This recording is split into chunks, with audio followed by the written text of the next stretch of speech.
پڑھا ہے اس سلسلے میں ایک بات کر دوں.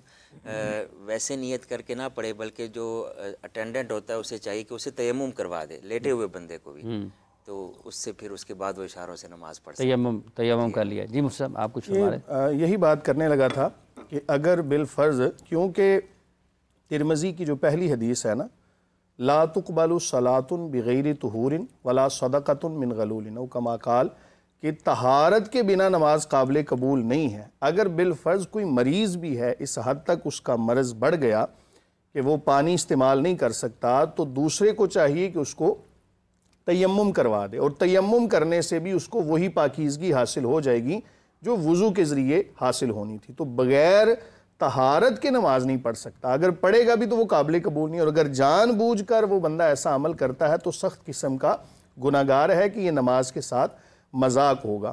مثال کے طور پہ فقہا ایک مسئلہ لکھتے ہیں, یہ آپ کو وہاں پر کام دے گا کہ جہاں پر نا تیمم بھی ایک بندہ نہیں کر سکا.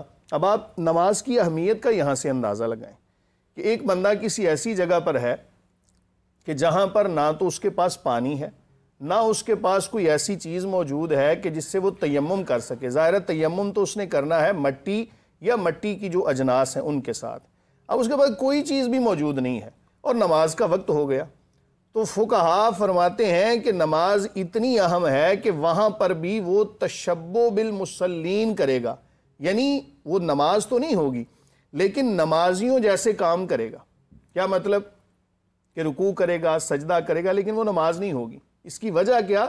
کہ نماز چھوڑنے کے گناہ سے وہ بندہ بچ جائے. اور ایک اصول یاد رکھیں کہ جب تک کسی بندے کا سر حرکت کر رہا ہے, ایک بندہ نا کومے میں چلا گیا, اس سے تو نماز ساقط ہو گئی, لیکن جب تک ایک بندے کا سر حرکت کر رہا ہے تب تک اس کے ذمہ سے نماز ساقط نہیں ہوتی. اس کو خود ہی ادا کرنی ہے. بڑی پیاری آپ نے بات کی کہ آج تو لوگ دنیا سے جانے والوں کے بعد بہت ساری چیزیں بھول جاتے ہیں, لوگ تو ان کے نام بھول جاتے ہیں.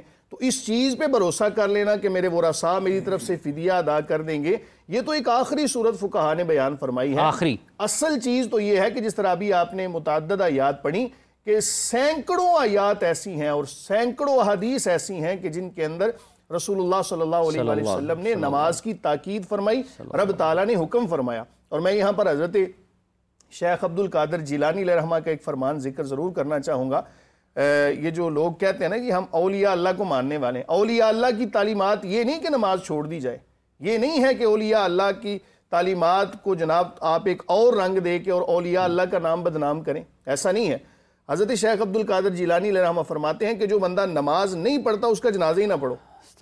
یعنی اتنی زجر و توبیح آپ نے فرمائی, اور یہاں تک فرمایا اس کو دفن کرنے کی کیا ضرورت ہے, اس کو بیلوں کے ساتھ باندھو اور بگا دو تاکہ دیکھنے والوں کو عبرت حاصل ہو کہ نماز جیسا اہم فریضہ کہ جس کو اس بندے نے چھوڑ دیا. حضرت عمر ابن خطاب رضی اللہ تعالیٰ عنہ, آپ نے اپنے جو ماتحت لوگ تھے ان کو جب خط لکھے تو آپ نے فرمایا میرے نزدیک سب سے بڑھ کے تمہارے حوالے سے جو کام ہے وہ نماز کی ادائیگی ہے. جس نے نماز کے اندر کوتاہی کی تو یقیناً وہ مسلمانوں کے معاملات کے اندر بھی کوتاہی کرے گا. یہاں کیا ہوتا ہے جناب, ادھر نماز کا وقت ہے, ہمارے معاملات چل رہے ہیں, ہمیں چھوٹے چھوٹے عذر یاد آ جاتے ہیں. ہم نے کبھی یہ نہیں سوچا کہ ہم نے اگر فلائٹ پکڑنی ہو تو ہم کبھی ساری رات نہیں سوئیں گے.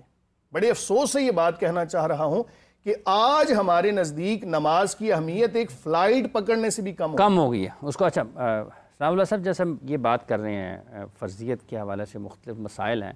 اب اگر ہم نے کسی شادی بیاہ میں جانا ہے, کسی تقریب میں جانا ہے یا دفتر بھی جانا ہے تو ہم اپنی خیال رکھتے ہیں وضاقتہ کا, یار بال شال بنا لیں, کپڑے شپڑے پہن لیں, اچھے طریقے سے جائیں.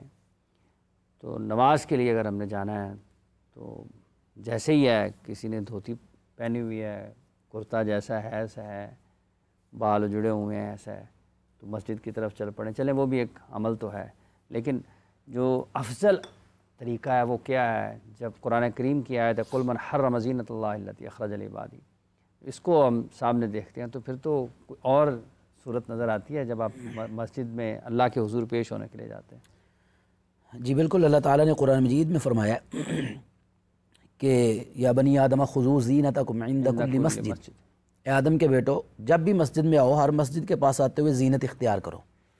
جیسے آپ نے کہا انسان دفتر جاتا ہے، شادی بیاہ میں جاتا ہے یا کسی افسر کے سامنے پیش ہوتا ہے تو وہ اپنی وضع قطع، اپنا لباس، اپنا حلیہ بہتر کر کے جاتا ہے. لیکن افسوس کی بات یہ ہے کہ ہمارا مسلمانوں کا نماز کے ساتھ یا مسجد کے ساتھ ایسا رویہ آج کل ہو گیا، نظر آ رہا ہے. جس طرح آپ نے کہا کچھ لوگ وہ بنیان پہن کے آ جاتے ہیں، وہ گرمی ہے جی. کچھ لوگ جو ہیں وہ ایسی پینٹ شرٹ پہن کے آتے ہیں یا ایسا لباس پہن کے آتے ہیں کہ جس سے بسا اوقات سجدے میں سطر تک ننگا ہو جاتا ہے. ٹھیک ہے، تو اللہ تعالیٰ کا جب حکم موجود ہے قرآن مجید کے اندر کہ آدم کے بیٹو جب بھی مسجد میں آؤ تو اپنی زیب و زینت اختیار کرو، اچھے کپڑے پہنو، بہترین لباس پہنو. یہ جمعے والے دن غسل کرنے کا حکم دیا رسول اللہ صلی اللہ علیہ وسلم نے، بلکہ ایک حدیث کے اندر یہاں تک الفاظ ہیں کہ غسل یوم الجمعۃ واجب علی کل محترم، ہر بالغ مسلمان پر واجب ہے. یہاں پر واجب کا معنی وہ واجب تو نہیں ہے کہ لازمی فرضی ہو، مطلب ضروری ہے، بہتر ہے کہ وہ ضرور غسل کرے. افضل عمل یہ ہے جی، افضل عمل یہ ہے. تو اب وہاں پر یہ کیوں رسول اللہ صلی اللہ علیہ وسلم نے حکم دیا؟ اس کی وجہ یہی تھی کہ مدینہ المنورہ کے اندر جمعے کے اوقات میں صحابہ کرام رضوان اللہ علیہم اجمعین تشریف لاتے تو اسی طرح آ جاتے. تو اللہ کے رسول صلی اللہ علیہ وسلم نے جمعے کے موقع پر، کیونکہ جمعہ زیادہ اہمیت کا حامل ہے تو وہ بھی تو ہے نماز، تو اللہ کے رسول صلی اللہ علیہ وسلم نے جمعے کے دن غسل کو پھر واجب قرار دیا. تو اس سے یہ معلوم ہوتا ہے کہ نماز کے لیے جب آنا ہے تو اپنے آپ کے کپڑے اتنے مناسب ہونے چاہیے کہ جن سے ہم یہ کم از کم ہمارے دلوں کے اندر شعور ہونا چاہیے کہ ہم اپنے رب کے سامنے کھڑے ہونے جا رہے ہیں، اللہ تعالیٰ کے سامنے ہم نے پیش ہونا ہے. تو کم از کم ہم ویسا حلیہ بنائیں، اپنے بال اچھے بنائیں، خوشبو کا اہتمام کریں، مسواک کا اہتمام کریں. رسول اللہ صلی اللہ علیہ وسلم نے لہسن کھا کے، کچا لہسن کھا کے، کچا پیاز کھا کے مسجد میں آنے سے منع کیا ہے. کیوں منع کیا ہے؟ تاکہ وہ مسجد میں جب آئے تو اس میں سے وہ اس کی اسمیل نہ آ رہی ہو. فرشتوں کو تکلیف ہوتی ہے، انسانوں کو تکلیف ہوتی ہے. تو ان ساری احادیث سے معلوم ہوتا ہے. اس حد تک آپ کو یہ جب آپ مسجد میں جا رہے ہیں تو جہاں پر جو آپ نے قرآن کریم کی آیت مبارکہ تلاوت فرمائی ہے کہ آپ کو اپنی جسمانی طور پر اس حال میں آپ نے جانا ہے کہ آپ سے خوشبو آئے، آپ ایسا نہ ہو کہ لوگ پریشان ہو جائیں. اور اسی سلسلے میں وہ بات ہے نا کہ دیکھیں نا، وضو کو فرض کیا گیا ہے نماز سے پہلے، جس طرح مفتی صاحب نے بتایا ابھی کہ وضو کے بغیر نماز نہیں ہے. چلیں کچھ اور نہیں کر سکتے تو کم از کم اپنے اعضاء جو ہیں وضو والے وہ دھو کے تو اللہ تعالیٰ کے سامنے ہم پیش ہوں. اس وضو سے بھی پتہ چلتا ہے کہ اللہ تعالیٰ بھی چاہتے ہیں، رسول اللہ صلی اللہ علیہ وسلم بھی چاہتے ہیں کہ جب ہم اللہ تعالیٰ کے حضور حاضر ہوں تو اس وقت ہم پاک صاف ہوں، طہارت ہو، خوشبو آتی ہو. مسواک کی رسول اللہ صلی اللہ علیہ وسلم اچھے انداز میں، مطلب اس کے پروٹوکولز ہیں، اس کا خیال رکھا جانا چاہیے. خود مسواک کا اہتمام فرماتے ہیں، ہر وقت آپ کے پاس رہتی. اور رسول اللہ صلی اللہ علیہ وسلم نے فرمایا سواک مطہرۃ للفم ومرضات للرب.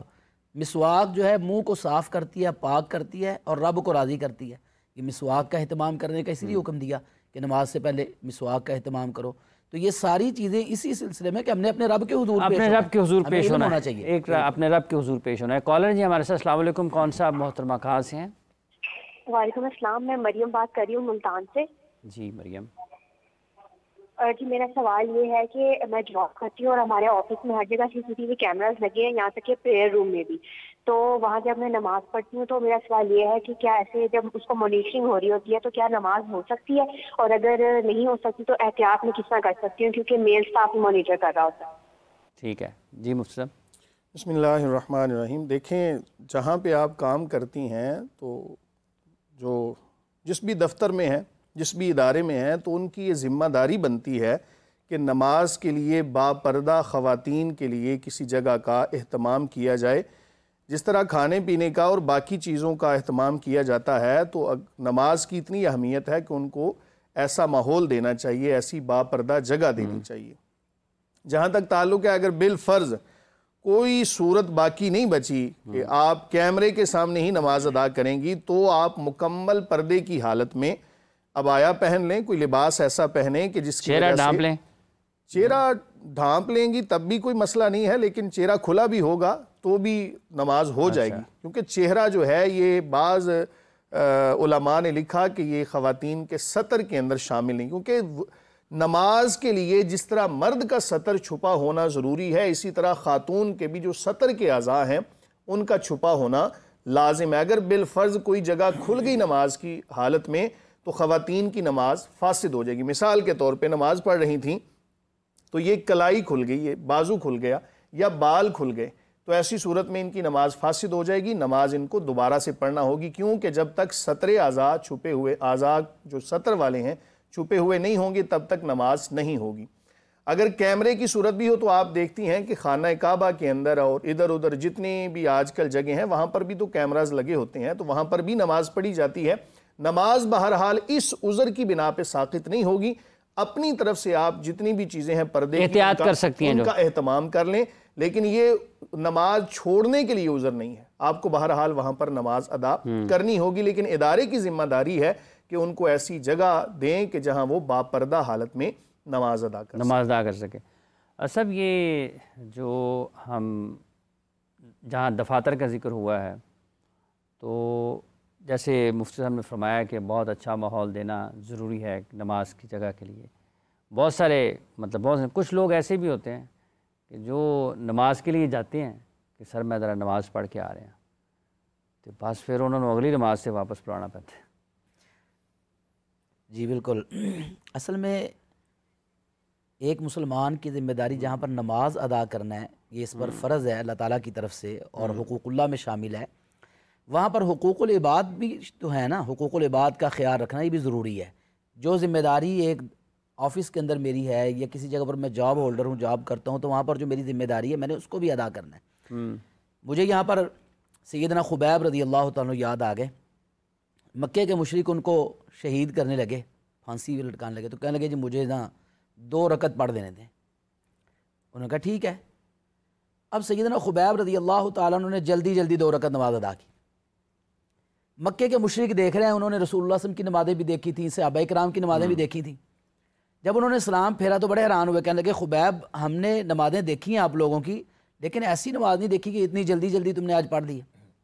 تو سیدنا خبیب رضی اللہ عنہ فرمانے لگے میرا دل تو چاہتا تھا کہ آخری نماز ہے تو میں لمبی کروں، اللہ تعالیٰ سے راز و نیاز کروں، یہ اللہ تعالیٰ کے ساتھ باتیں ہیں نا، معراج ہے مومن کی، تو میں لمبی باتیں کروں، لیکن اس وجہ سے میں نے جلدی نماز ادا کی ہے، کہیں کافر یہ نہ کہیں کہ موت کے ڈر کی وجہ سے نماز لمبی کر رہا ہے۔ تو جب وہاں پر ایسا سلسلہ ہے، صحابہ کرام سے ہمیں یہ اتنی بہترین مثال ملتی ہے، تو اس سے مطلب یہ ہے کہ ہمیں نماز کے لیے بہانہ بنا کر اور کام کرنے کے لیے نکل جانا، اپنی جو ذمہ داریاں ہیں ان سے پہلو تہی اختیار کرنا، حقوق العباد کو غصب کرنا نماز کے نام پر، یہ جائز نہیں ہے، جائز نہیں ہے، بالکل جائز نہیں ہے۔ اسلام یہ کہتا ہے کہ آپ نماز کا وقت ہو گیا آپ نماز پڑھیں، اور جس طرح مفتی صاحب نے کہا کہ ادارے والوں کی ذمہ داری ہوتی ہے کہ وہ نماز کے لیے ٹائم بھی دیں، جیسے نماز کے لیے جگہ مختص کریں ایسی نماز کے لیے وقت بھی مختص کریں، وہ سارے جو ہوتے ہیں ان کے ملازمین ان کو جمع کریں، باجماعت اگر سلسلہ ہو جائے تو بڑا ہی بہترین ہے۔